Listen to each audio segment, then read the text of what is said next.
విశాఖలోని Dwaraka bus complex ప్రయాణికుల తాకిడితో కిటకిటలాడుతోంది. వరుస సెలవులు కావడంతో సొంత జిల్లాలకు పయనమయ్యారు. తెలంగాణ, తమిళనాడు, ఇతర ప్రాంతాల నుంచి విశాఖకు రావడంతో ప్రస్తుతం రద్దీగా కనిపిస్తోంది. ప్రయాణికుల కోసం ఆర్టీసీ అధికారులు ప్రత్యేక ఏర్పాట్లు చేశారు.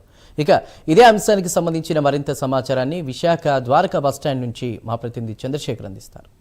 సంక్రాంతి పండగ వేళ విశాఖలోని ద్వారకా బస్ డిపో ప్రయాణికులతో కిటకిటలాడుతుంది. పొరుగు ఊర్ల నుంచి సొంత ఊర్లకు వెళ్ళేటటువంటి ప్రయాణికులతో ఆర్టీసీ బస్ స్టాండ్ అంతా కూడా చాలా కలకలమైనటువంటి వాతావరణం అయితే కనిపిస్తుంది. ఈ నేపథ్యంలోనే ప్రత్యేక బస్సులను కూడా ఏర్పాటు చేసినటువంటి పరిస్థితి ఉంది. ఇక ఇదే అంశానికి సంబంధించి మనతో పాటు Visakha Dwaraka bus depot regional manager Appalanaidu గారు ఉన్నారు. వారిని అడిగి తెలుసుకునేటటువంటి ప్రయత్నం చేద్దాం. సార్ నమస్తే సార్, చెప్పండి, గత ఏడాదితో పోల్చుకుంటే ఈ ఏడాది ప్రయాణికుల రద్దీ కూడా పెరిగింది. ఈ ఏడాది ఏమైనా బస్సులు ఏమైనా పెంచారా? తప్పనిసరి అండి. ప్రతి సంవత్సరం కూడా సంవత్సరం మొదలు వచ్చేసరికి సంక్రాంతి మొదలవుతుంది. లాస్ట్ ఇయర్ మీద ఈ సంవత్సరము అదనంగా ఒక 500 బస్సులు ఎక్స్ట్రా ప్లాన్ చేసుకున్నాం. లాస్ట్ ఇయర్ అయితే 1050 బస్సులు తిప్పితే ఈసారి 1600 వరకు ప్లాన్ చేసుకున్నామండి. లాస్ట్ ఇయర్కి ఈసారికి ఏంటంటే శ్రీశక్తి పథకం ఆగస్ట్ 15 ఏదైతే ఉందో ఆంధ్రప్రదేశ్లో అమలు చేస్తున్న శ్రీశక్తి పథకంలో కూడా ఈ బస్సులన్నీ స్పెషల్ కూడా అమలు అవుతాయి కాబట్టి ఎక్కువ రద్దీ ఏర్పడ్డది. మేము ఆల్రెడీ 230 బస్సులు స్పెషల్స్ అయితే వెళ్ళినాయండి. మొన్న కూడా దూర ప్రాంతాల నుండి కూడా మొన్నటి నుండి సెలవులు అయితే ఇవ్వడం జరిగింది స్టూడెంట్స్కి అందరికీ. వీళ్ళందరూ కూడా ఊర్లోకి వెళ్ళడానికి ప్రయత్నం చేస్తున్నారు. అదేవిధంగా నిన్నటి నుండి విజయవాడలో ఒక 40 బస్సుల వరకు ప్రయాణం చేశారు. అన్ని బస్సులు కూడా ఫుల్గా ఉన్నాయండి. తప్పనిసరిగా అన్నిటికీ ఫ్లోటింగ్ ఎప్పటికప్పుడు పర్యవేక్షించుకోవడం, బస్సుల రూట్ను బట్టి ఒక రూట్లో ప్లాన్లో ఎక్కువ ఉన్నప్పుడు ఇంకో రూట్లో తగ్గించడం, ఆ రకంగా చేసే ప్రయాణికులు ఎటువంటి ఇబ్బంది లేకుండా సౌకర్యాలు 24 అవర్స్ కూడా సూపర్వైజర్లు అధికారులందరినీ నియమించడం జరిగింది. వాళ్ళందరూ పూర్తి స్థాయిలో పర్యవేక్షించు మేము కూడా ఎప్పటికప్పుడు పర్సనల్గా పర్యవేక్షించు ఎటువంటి ఇబ్బందులు లేకుండా చూస్తున్నాం. సాధారణ ఛార్జీయే ఆంధ్రప్రదేశ్లో ఉండేలా ప్రభుత్వ ఆదేశం ప్రకారంగా ఎడిషనల్ ఛార్జీ లేకుండా సాధారణ ఛార్జీ ప్రయాణం చేస్తున్నాము. తప్పనిసరిగా అందరికీ కూడా క్లియర్ చేస్తాం. ప్రయాణికులకు ఒకటే విజ్ఞప్తి, ఒకేసారి ఒకే బస్సు ఎక్కకుండా అందరూ కూడా సమన్వయం పాటించి క్యూలో లైన్లో ఉండి బస్సు తర్వాత బస్సు వస్తుంది కంగారు పడకుండా ఒకే బస్సులో వెళ్ళకుండా వాళ్ళు ఇబ్బంది పడకుండా పిల్లలతో అందరితో ఉంటుంటారు, అందరూ ఫ్యామిలీతో వస్తారు కాబట్టి వాళ్ళతో క్రాసింగ్ లేకుండా బస్సులో అడ్డంగా పడకుండా ఈజీగా వాళ్ళు చూసుకొని భద్రంగా సుఖంగా సురక్షితంగా ప్రయాణం చేయాలని మాకు సహకరించి ఇంకో కొంత సేవ చేయడానికి, అదేవిధంగా శ్రీశక్తి అమల్లో 5 బస్సులకి ఏదైతే ఉందో సిటీ ఆర్డినరీ, మెట్రో ఎక్స్ప్రెస్, పల్లివెల్లి బస్సుల్లో అలవాటు ఉంది కానీ వాళ్ళందరూ కూడా ఆధార్ కార్డులు పట్టుకొని వాళ్ళందరూ రెడీగా ఉన్నట్టయితే వాళ్ళకి ఎటువంటి లేట్ లేకుండా ఓవర్లోడ్ ఉన్నాయి అన్నీ కూడా ట్రాఫిక్ 130 వరకు తిరుగుతున్నాయి కాబట్టి వాళ్ళందరికీ సహకరించవలసిందిగా కోరుతున్నాం. ప్రధానంగా చూసుకుంటే సాధారణ రోజులతో పోల్చుకుంటే పండగ సీజన్లో మాత్రం ఎక్కువగా ఆర్టీసీ బస్సులు రద్దీగా ప్రయాణించేటటువంటి పరిస్థితి ఉంది.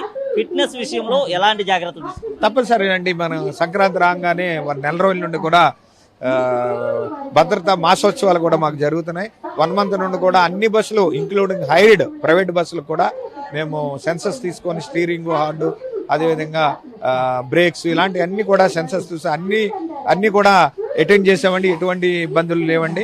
చూసుకుంటే ఎక్కువగా ఇప్పుడు చూసుకుంటే బస్సులు రూట్లు కూడా మార్చినటువంటి పరిస్థితి ఉంది. డ్రైవర్స్ కానీ కండక్టర్స్ కానీ వీరు కూడా చాలా వరకు కూడా స్ట్రెస్కి ఎక్కువగా గురయ్యేటటువంటి ఒత్తిడి ఎక్కువగా వచ్చేటటువంటి పరిస్థితి ఉంది.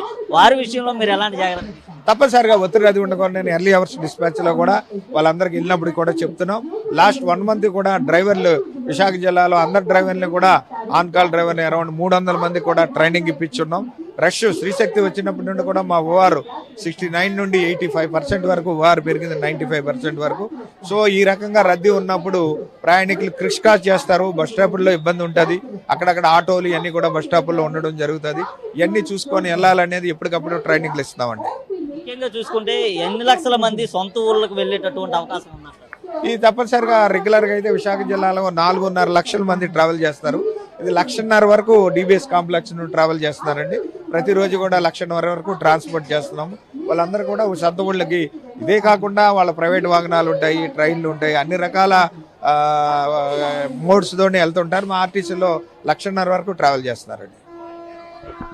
ఇది ప్రస్తుతం మనం చూసుకుంటే ఏదైతే ద్వారకా బస్ డిపో నుంచి పెద్ద ఎత్తున కూడా ప్రయాణికులంతా కూడా పూర్తిగా వారు సొంత ఊళ్ళోకి వెళ్లేందుకు కూడా అన్ని రకాల ఏర్పాట్లు అయితే ఇప్పటికే ఆర్టీసీ అధికారులు అయితే చేసినటువంటి పరిస్థితి కనిపిస్తుంది. ముఖ్యంగా చూసుకుంటే డ్రైవర్లు ఒత్తిడి విషయంలో కూడా సక్రమైనటువంటి చర్యలు తీసుకోవడంతో పాటు అలాగే బస్సుల ఫిట్నెస్ విషయంలో కూడా సరైనటువంటి చర్యలు తీసుకుంటున్నట్లు కూడా ఆర్టీసీ ఆ రీజనల్ మేనేజర్ అప్పలనాయుడు తెలిసిన పరిస్థితి కనిపిస్తుంది. ముఖ్యంగా చూసుకుంటే సొంత ఊళ్ళకు ప్రతినిత్యం కూడా 150,000 నుంచి 2 లక్షల మంది వరకు కూడా ప్రయాణికులంతా కూడా ప్రయాణించేటటువంటి పరిస్థితి ఉంది. అలాగే ప్రయాణికులు కూడా సంయమనం పాటించాలంటూ కూడా చెప్పిన పరిస్థితి ఉంది.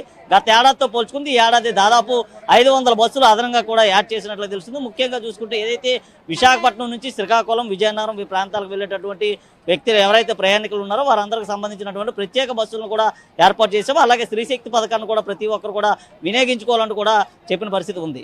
వీడియో జర్నలిస్టు అరుణ్తో Chandu, prime 9 Visakha Dwaraka bus depot నుంచి.